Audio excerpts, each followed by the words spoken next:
Several months ago, I came across the idea of structural dissociation, and the video said that people with PTSD or cptsd have some form of structural dissociation.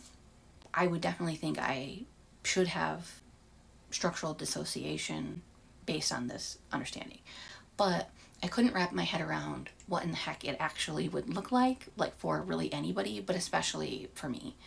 And I couldn't really find a video that was giving a detailed explanation of what this would look like in real life. And that's probably because therapists don't want to use somebody's real life example, understandably. But yesterday I had an experience that finally made it click for me what my structural dissociation looks like. And so I'm willing to share my details. So if somebody else out there is like me and really needs details in order to understand something, I'm happy to share my details so that you can maybe understand this too. But in order to do that, I have to kind of give you a little bit of an insight into one of my complex traumas.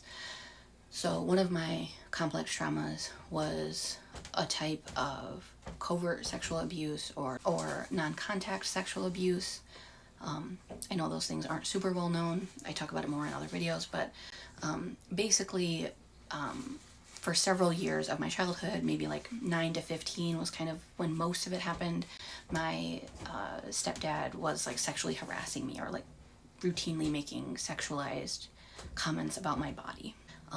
It's just traumatic.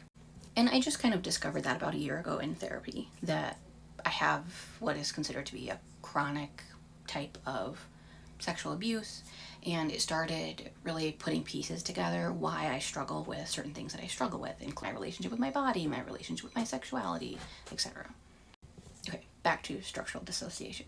You have an apparently normal part, which is kind of your most high functioning part, and it is the part that you spend the most time in. And so for me, most of the time now, I am aware and fully understand and believe, but also feel in my body that my reality is that I have complex sexual abuse from being treated that way, and that it had a significant impact on my development, my relationship with myself, my body, the opposite gender, etc.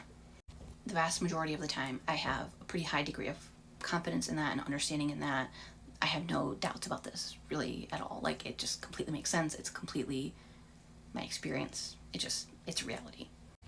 I have been working on trying to do yoga, but one of my big triggers related to this is clothing, and also kind of being noticed in tighter clothing. So when I started trying to do a yoga class a few weeks ago, I had a huge trigger. But there's been a lot of struggle around yoga for me because of this trauma. And most of the time that completely makes sense to me. But when I get kind of digging into some of this trauma, I can switch into a emotional part. Again, this is the language of structural dissociation. You have your apparently normal part that you spend most of your time in, and then you have emotional parts. So when I get this specific type of trauma triggered, I can go into a headspace where I will suddenly find myself thinking, I don't forget how I normally think, but it feels crazy to me. So last night I had a big trigger, and I was thinking, I know that for several months now, the vast majority of the time, I've been thinking, I have chronic sexual trauma. It has affected me, my body, my clothing, all these things, and this is why yoga is hard. But in that moment, that made no sense. In that moment, all that made sense was he was a little creepy, but it wasn't a big deal. I have no valid reason to struggle with yoga. I should be able to wear whatever I want and feel completely comfortable. I shouldn't have anxiety over any of this. I'm being super dramatic. My normal way of thinking made no sense. And I felt really crazy for the fact that I usually think that way. So it was almost this feels like a moment of clarity right now, and I don't know how in the world I've been thinking any other way than how I'm thinking and feeling right now.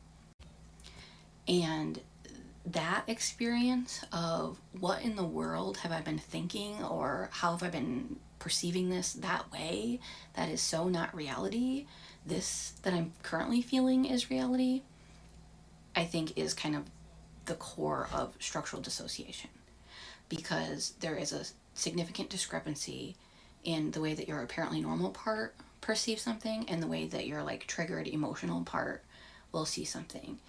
That's how I coped with it, was by telling myself that I was crazy and that it shouldn't be a big deal and that it's fine and that I have no reason for being upset.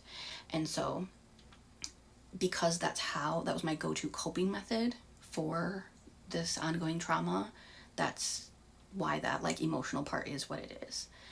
It's that old coping method coming back out.